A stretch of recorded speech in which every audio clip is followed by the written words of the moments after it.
selama ini orang tidak tahu yang motong sebenarnya kita di Bappenas. Jadi kemarin waktu di Bali, saya waktu pertama kali duduk itu langsung ditembak sama Bu Sri Mulyani. Dia bilang, itu yang motong, saya yang kena. Dia bilang. Petinggi MPR marah ke Menteri Keuangan Sri Mulyani lantaran anggaran MPR dipangkas. Dinilai tidak menghargai MPR, pimpinan MPR minta Presiden Joko Widodo pecat Mendiun. Bagaimana ini sikap begini? Kalau dicopot aja sih. Ancaman pemecatan kepada Pak Menteri Keuangan, saya pikir ini sudah mulai masuk pada ranah politis ya. Bagaimana? Padahal yang memotong anggaran itu bukan di Kementerian Keuangan. Tapi saya senang juga, ya Bu Winnie ya, yang memotong anggaran itu di Bappenas. Setelah ditunjuk sebagai Menteri Keuangan oleh Presiden Joko Widodo pada Rabu kemarin, Sri Mulyani resmi mundur dari jabatan prestisiusnya sebagai Direktur Pelaksana Bank Dunia. Dan tidak hanya itu, Sri Mulyani rela melepas gaji besarnya di Bank Dunia. Wakil Ketua MPR Fadil Muhammad meminta Presiden Jokowi memecat Sri Mulyani. Fadil kecewa karena pemotongan anggaran MPR terjadi saat jumlah pimpinan MPR bertambah dari 4 menjadi 10 orang. Itu kita punya program, malah kita ingin kalau boleh ini sampai dengan 8 kali dalam setahun di tiap orang. Ya, bagaimana MPR kemudian mengintervensi kelembagaan presiden meskipun tidak secara langsung gitu ya. Wah, ini kalau seluruh pimpinan desa, kepala desa di seluruh Indonesia sudah mengerti statistik dengan baik, maka mudah-mudahan mereka semua akan mengerti, akan lebih memahami Ibu Sri Mulyani. Berdasarkan data Bank Dunia yang dihimpun Detik Finance, gaji Sri Mulyani dalam 1 tahun mencapai 381.250 dolar Amerika Serikat atau sekitar 4,9 miliar rupiah. Jika dirata-ratakan dalam 1 bulan, Sri Mulyani mengantongi gaji 413 juta rupiah. Desakan agar Sri Mulyani mundur dari jabatannya juga diutarakan oleh Wakil Ketua MPR RI Fadil Muhammad. Fadil menyebut Sri Mulyani kerap memotong anggaran MPR. Ya, kita butuhkan 1,4 triliun baru bagus supaya semua bisa jalan dengan baik. 1,2 juga sebenarnya cukup. Kalau udah cuma dapat setengah ya, bekerja kan 6 bulan. Negara ini diurus dengan baik, benar, dan sungguh-sungguh. Kami menjaga Republik ini dengan profesional. Kita tahu bahwa penetapan menteri itu kan menjadi otoritas presiden ya. Deretan jumlah nominal ini rela dilepas oleh Sri Mulyani untuk kembali menjabat sebagai Menteri Keuangan dan membantu Presiden Joko Widodo dalam membenahi perekonomian Indonesia. Menteri Keuangan Sri Mulyani Indrawati yang mendapatkan sebuah kepercayaan menjadi menteri terbaik, satu-satunya menteri terbaik dunia. Jadi bagaimana kita bisa betul-betul mendorong program-program untuk meningkatkan kualitas sumber daya manusia, karena itu adalah kunci. Kemudian bagaimana mendukung proses perkuatan ekonomi Indonesia. Tetapi jabatannya sebagai Menteri Keuangan diusulkan dicopot oleh MPR yang kesel karena anggarannya digunting. Nah, ini yang saya pikir kita perlu melihat ya bahwa menjelang 2024 ini sudah mulai bermain ini beberapa atau MPR ya karena berlatar belakang politisi gitu. MPR ngambek, skill tingkat Dewa Sri Mulyani mengutak-atik APBN demi pemulihan ekonomi malah dimusuhin. Tanggung jawab kita kepada 267 juta rakyat kita. Asal untuk rakyat, asal untuk negara. Saya pertaruhkan reputasi politik saya. Sekali lagi kami sampaikan memang ini karena situasi dan kondisi yang extraordinary. Jadi kita semua memang terpaksa harus melakukan penghematan di sana-sini demi memastikan rakyat menjadi prioritas. Menteri Keuangan kita, Bu Sri Mulyani itu adalah kebanggaan kita karena masuk sebagai Menteri terbaik Asia Pasifik, masuk sebagai Menteri terbaik dunia.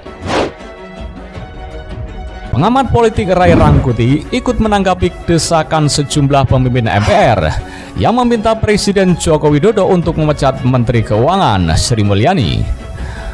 Menanggapi desakan agar Presiden Jokowi memecat Menteri Keuangan Sri Mulyani, Ray Rangkuti mengatakan bahwa pemimpin MPR bersikap berlebihan dan hanya sebatas permintaan politik. Soal anggaran, Ray bilang bahwa perencanaan anggaran sudah disampaikan ke Presiden Joko Widodo dan disetujui sehingga harusnya tidak perlu dipermasalahkan. Saya kira itu bersifat permintaan politik karena perencanaan anggaran ini sudah disampaikan ke Presiden dan bila mana ini tetap berlangsung berarti Presiden setuju, kata Ray Rangkuti. Sri Mulyani menjawab berbagai tudingan dari pimpinan MPR. Dalam akun Instagram miliknya, Sri Mulyani mengatakan pemotongan anggaran tak hanya dialami MPR namun juga seluruh kementerian dan lembaga lain. Pandemi COVID-19 yang mencapai puncaknya pada pertengahan 2021 menjadi sebab dilakukan pembahasan ulang fokus anggaran sebanyak 4 kali. Anggaran lalu difokuskan untuk mengobati pasien COVID-19, akselerasi vaksinasi, dan pelaksanaan PPKM di daerah-daerah. Anggaran juga difokuskan untuk membantu rakyat miskin dengan meningkatkan bantuan sosial, membantu subsidi upah pekerja, dan membantu UMKM, kata Sri Mulyani. Klaim rumah sakit untuk perawatan pasien COVID-19, kata Sri Mulyani, melonjak tajam selama 2021. Berdasarkan data Kementerian Kesehatan per September lalu, tagihan dari rumah sakit yang merawat pasien COVID-19 mencapai 40,79 triliun.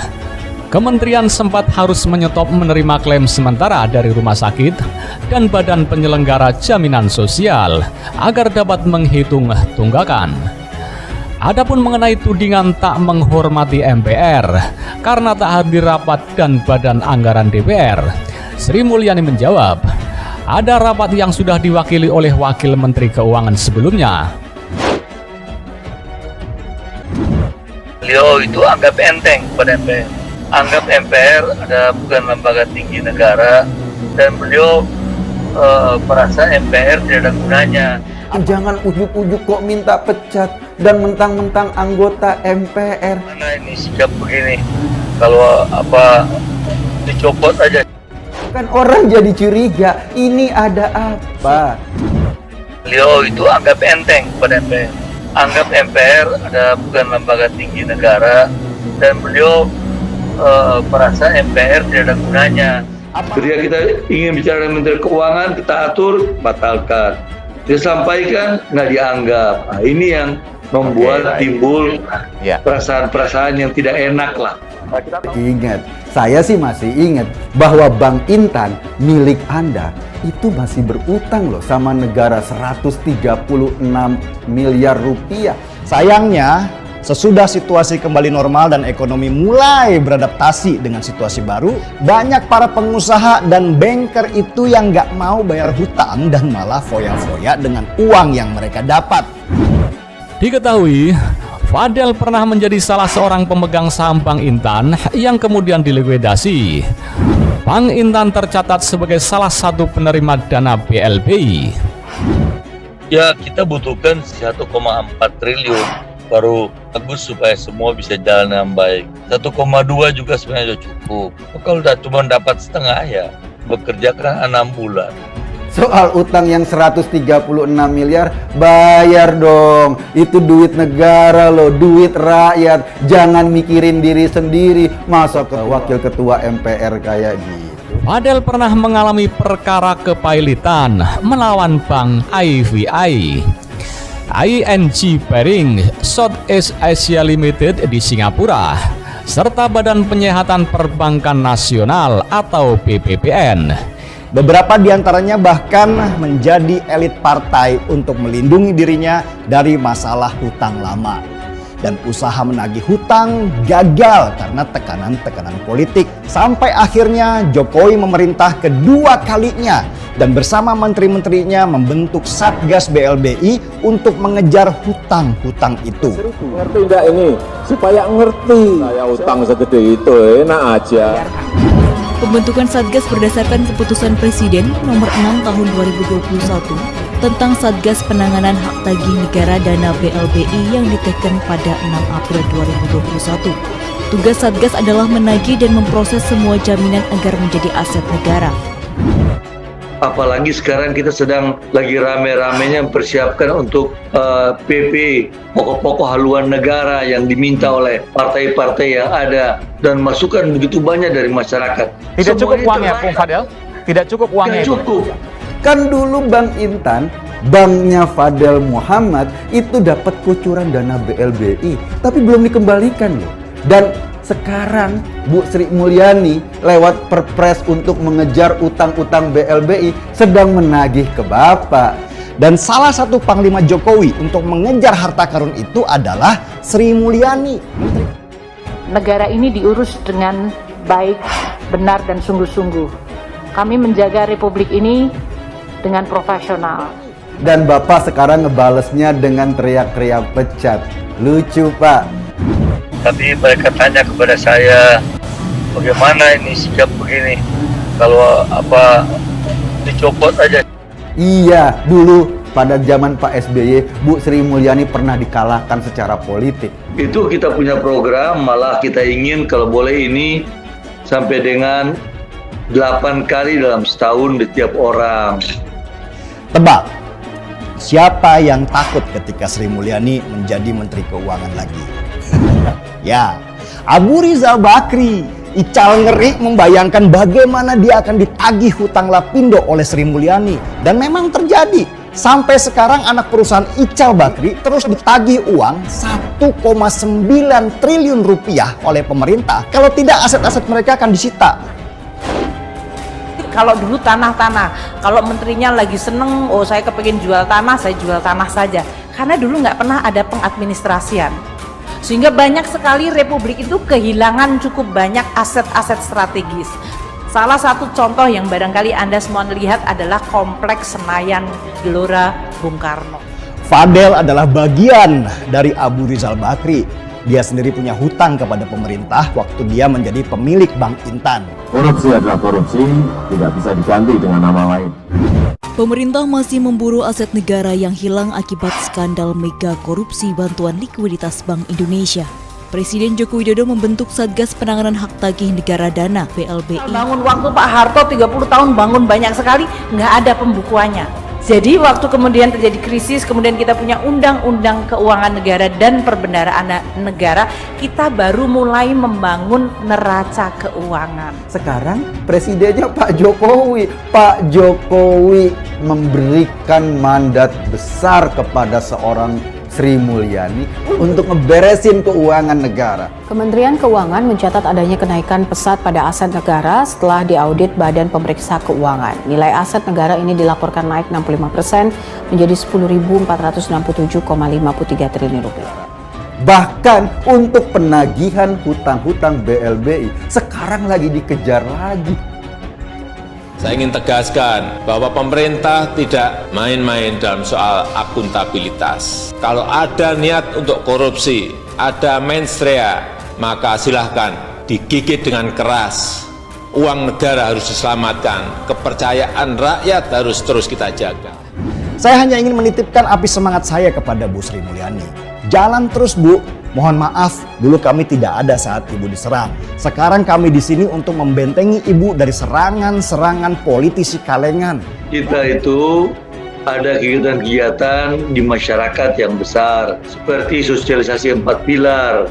Tim mendapatkan dukungan penuh dari Kejaksaan Agung dan dari kepolisian di dalam mengeksekusi, termasuk sebetulnya juga dalam hal ini BIN dan yang lain-lain.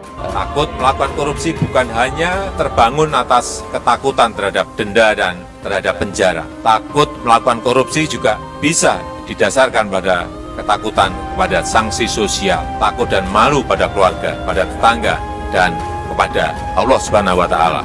Bantu Bapak Jokowi, Bu, supaya negeri ini kelak bisa sejahtera sesuai cita-cita pendiri bangsa. Kami semua sayang dan mendukung Ibu dari belakang. Ada 22 pemanggilan dan kita akan terus melakukan langkah-langkah sesuai dengan kewajiban terhadap negara yang harus dipenuhi. Mantan Gubernur Gorontalo dan Menteri Kelautan dan Perikanan Fadel Muhammad tersangkut dalam 2 kasus korupsi di Gorontalo. Asisten Pidana Khusus atau Aspidsus Kejaksaan Tinggi Provinsi Gorontalo Muhammad Sunarto mengungkapkan pada kasus pertama, yakni penggunaan dana sisa lebih anggaran APBD tahun 2001 sebesar 5,4 miliar rupiah. Fadel telah ditetapkan sebagai tersangka. Fadel juga berstatus sebagai saksi dalam kasus penyalahgunaan alat kesehatan tahun 2005 senilai 7,9 miliar rupiah. Yang bersangkutan masih dalam upaya pemanggilan untuk pemeriksaan, ucap Sunarto. Dia menjelaskan pada kasus pertama, Fadel terbukti telah melakukan perbuatan melanggar hukum karena menggunakan dana sisa anggaran daerah itu tanpa ada payung hukum yang kuat.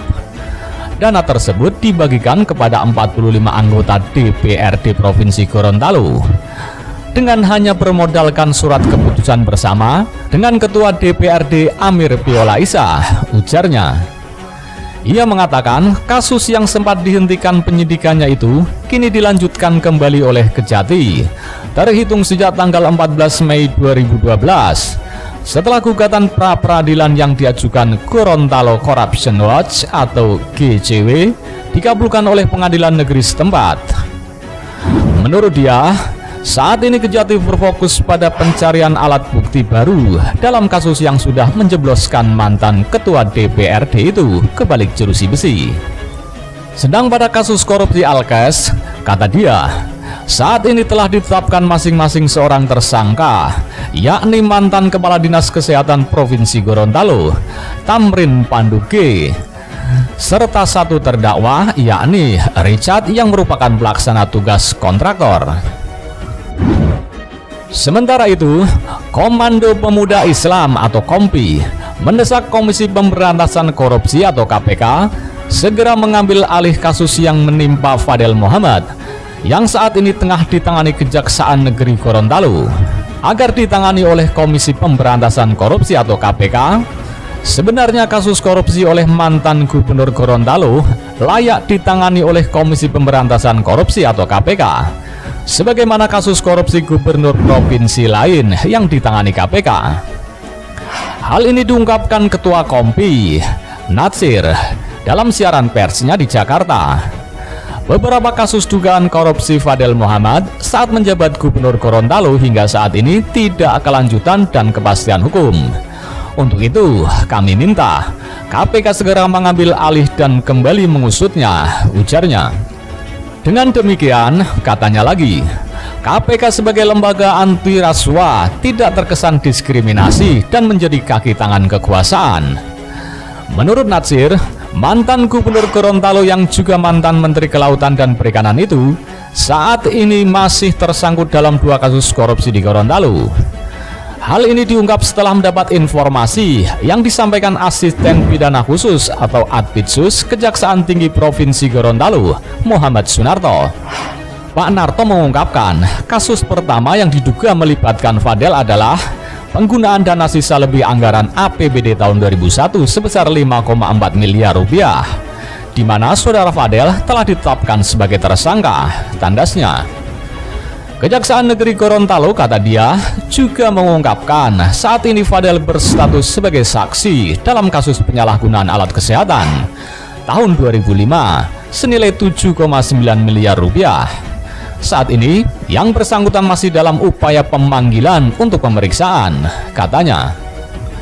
Untuk itu kami dari Komando Pemuda Islam atau KOMPI meminta dan mendesak Lembaga Komisi Pemberantasan Korupsi atau KPK untuk segera mengambil alih proses hukum dalam dugaan kasus korupsi yang diduga melibatkan Fadel Muhammad, tegasnya. Apabila KPK tidak mengambil alih kasus korupsi mantan Gubernur Gorontalo ini dari Kejaksaan Negeri Gorontalo, maka, kata Natsir, KOMPI akan turun aksi ke depan gedung Komisi Pemberantasan Korupsi atau KPK.